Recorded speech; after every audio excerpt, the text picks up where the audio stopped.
Let's say there are two company से Tata steel and Jindal steel. So अगर आप लोग ट्रेड करते होंगे या इन्वेस्ट करते होंगे, तो आप इन इन दोनों की कंपनी का पी रेशियो, बीवी ratio, earning per share, dividend yield, ये सारे बेसिक इंफॉर्मेशन आपको आपके ऐप में मिल जाता होगा। तो आप उससे कंपेयर करते हैं दोनों को, है ना, कि कंपनी कौन ज्यादा फेयर वैल्यूड है ना।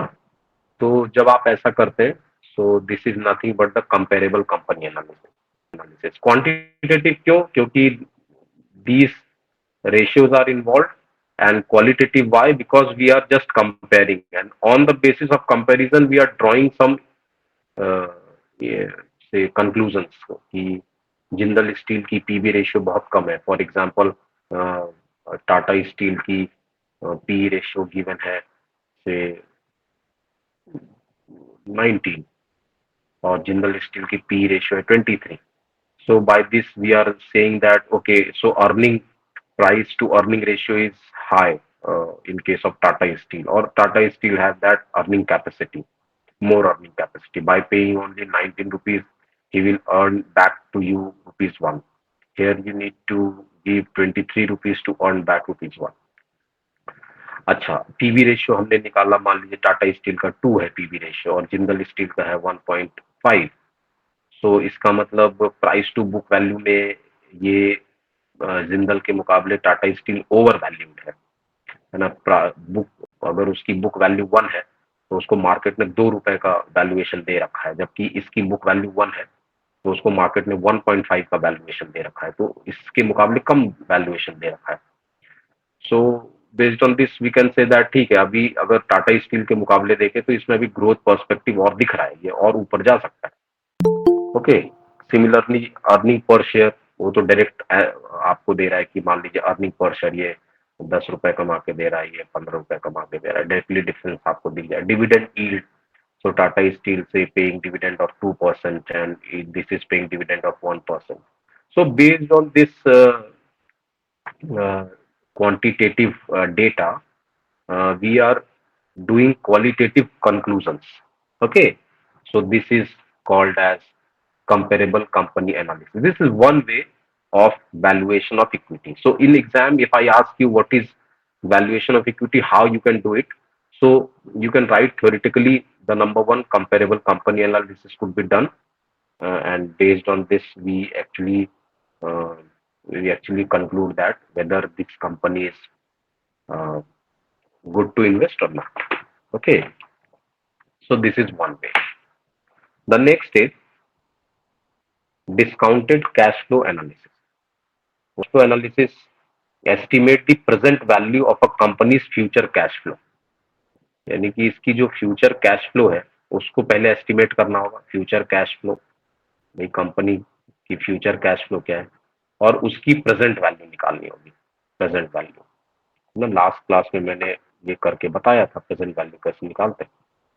It involves forecasting the company's future cash flow, discounting them back to the present value using discounted, that is cost to equity हम कह लेते हैं। मान लीजिए हमने लोन लिया है, हमने 10 लाख रुपए का लोन लिया 10% पे, तो हमें 10% का इंटरेस्ट हर साल देना होगा। तो रिटर्न जो है, मेरे प्रेजेंट वैल्यू का रिटर्न जो है उससे ज्यादा होना चाहिए। तो आमतौर पे यहाँ पे डिस्काउंट रेट और कुछ नहीं, बैंक रेट है या इंटरेस्ट रेट है, या हम इसको कहते हैं कॉस्ट ऑफ इक्विटी कहते हैं। ठीक है, और अगर ये डिस्काउंटेड कैश फ्लो हमारा पॉजिटिव है ना, अगर पॉजिटिव है तो हमें इस इसमें इन्वेस्ट करना चाहिए, अगर नहीं पॉजिटिव है तो नहीं। तो अब आप देखेंगे ये मेथड जो है वैल्यूएशन ऑफ इक्विटी का, ये मेथड जो है आमतौर पे कंपनी अपने प्रोजेक्ट फाइनलाइज करने में करती है। हम और आप एज ए इन्वेस्टर क्या बाहर से ऐसा इसमें कुछ कर सकते हैं? नहीं, हम और आप इसमें कुछ नहीं कर सकते।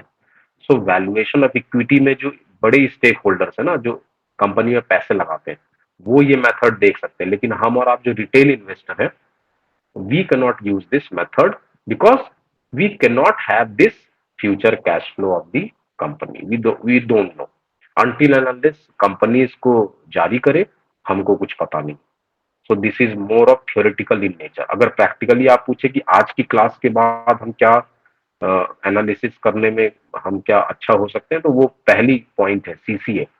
ये आपको अगर मैं सिखाऊं और इसको हम प्रैक्टिकली अप्लाई करें तो मंडे को शेयर मार्केट खुलने पे आप कुछ कमा सकते हो। बट ये जो सेकंड मेथड है दिस इज प्योर थियोरेटिकली, और ये यहाँ पे इसके आगे आपको कुछ हेल्प नहीं होगा।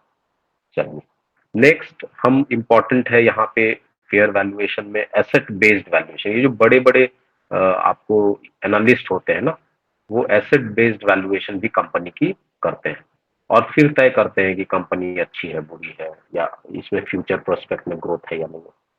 तो एसेट बेस्ड वैल्यूएशन क्या है? कंपनी की एसेट और लाइबिलिटी को देखती है आमतौर पे। तो बैलेंस शीट में आपको मिल जाता है क्या? Total assets and total liability. तो ये जो जितने भी कंपनी के टेंजिबल एसेट्स है ना, जो भी टेंजिबल एसेट्स है, टेंजिबल एसेट्स जैसे कि प्रॉपर्टी है, जो भी उसकी प्रॉपर्टी जमीन है या प्लांट है, उसका इक्विपमेंट है, है ना, मशीन है। एसेट्स अगर कुछ है जैसे कि आपका कोई पेटेंट है, कोई ट्रेडमार्क है ना, तो ये सारी चीजें इंटेंजिबल एसेट्स हो गए। तो ये सब एसेट्स को आप जोड़ लीजिए, इसको जोड़ लीजिए, यहाँ से मिल गया टोटल एसेट्स, इसमें से टोटल लाइबिलिटी को माइनस कर दीजिए, है ना। तो जो आपकी वैल्यू बनेगी वो है नेट एसेट वैल्यू। क्या है? Net asset value. Net asset value. सो लाइबिलिटी को माइनस करके जो बचा नेट एसेट वैल्यू, या हम इसको क्या कहते हैं? Book value. Book value of equity, equity की book value. Adjustment may be made to reflect fair market value or accounting consideration, but the thing is by this, है ना, जो बड़े बड़े एनालिस्ट हैं वो देखते हैं कि कंपनी की एसेट से एसेट बहुत ज्यादा है लाइबिलिटी से, और वो कंपेयर इसको क्या करते हैं? इंटर ईयर कंपेरिजन करते हैं। जैसे कि 2020 में हमारा टोटल एसेट्स कितना था, टोटल लाइबिलिटी कितना था, 2021 में टोटल एसेट कितना है, लाइबिलिटी कितना, 2022 में टोटल एसेट कितना है। अगर इसमें दिख रहा है कि यार एसेट सिग्निफिकेंटली इंक्रीज हो रहा है ना, पॉजिटिव है, और लाइबिलिटी सिग्निफिकेंट डिक्रीज हो रहा है, नेगेटिव है, तो यहाँ पर हम जज करते हैं कि आने वाले सालों में भी ऐसा हो सकता है। और जो पिछला हमने अच्छा काम किया, क्या किया अच्छा काम? एसेट्स को बढ़ाया है, लाइबिलिटी को कम किया है, इसका वैल्यूएशन या इसका फेयर जो डील है वो मार्केट मुझे 23-24 में ये रिवॉर्ड करेगा। सो अगर सिग्निफिकेंटली ग्रोथ है एसेट्स में और सिग्निफिकेंटली डिक्रीज है लाइबिलिटी में, तो आने वाले सालों में इसका इम्पैक्ट, इसका रिजल्ट, इसका रिवॉर्ड मार्केट हमको देगा। तो ऐसे केस में हम क्या ये करते हैं? ऐसे कंपनी के शेयर को खरीदते हैं। तो एसेट बेस्ड वैल्यूएशन जो है, जितने इंस्टीट्यूशनल इन्वेस्टर्स है ना, ये खास करके इंस्टीट्यूशनल इन्वेस्टर्स जो है ये खास करके एसेट बेस्ड जो है वैल्यूएशन को भी करते हैं। ठीक है, इसमें यहाँ तक कोई डाउट है क्लास? Let me know.